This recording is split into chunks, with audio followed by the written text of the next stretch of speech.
দুইটাও বিয়ে হয়ে থাকে, তারপরে এই মেয়েটাকে যেন গ্রহণ করি।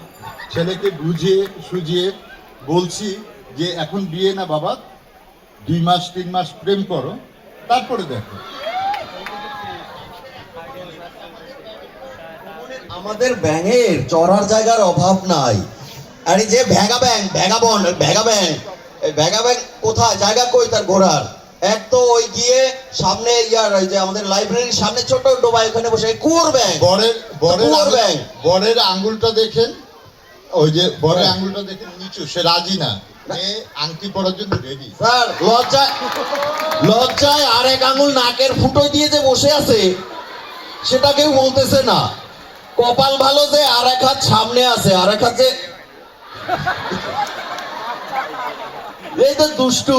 এই ব্যাংকে সেদিন আমাদের 2 হাত বাড়া আছে, 2 হাত বাড়া আছে আংটির জন্য।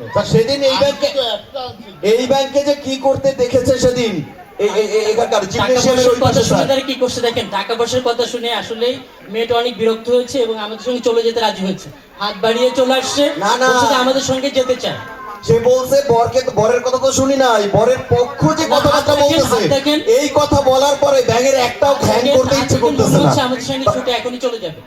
আমার মনে হয় টাকা পয়সা তো আমরা বলি যে অর্থ অনর্থের মোহ, এটা হচ্ছে আপনাদের মনোবাসনা, করতে চাই না, এটা হচ্ছে আপনাদের মনোবাসনা, নিজেদের মনের গহীন কথা। এটাই আছে, আমাদের ভালোবাসা আছে, ব্যাংকে জিজ্ঞেস করে মনের ভিতরে ভালোবাসা আছে, সেটা দিয়ে আমরা আসলে আপনাদের মেয়ের মন জয় করে নিয়েছি। ও লজ্জায় আচ্ছা শোনেন, এই পেঁচাপেচি করে আপনারা কি করতে চাইছেন?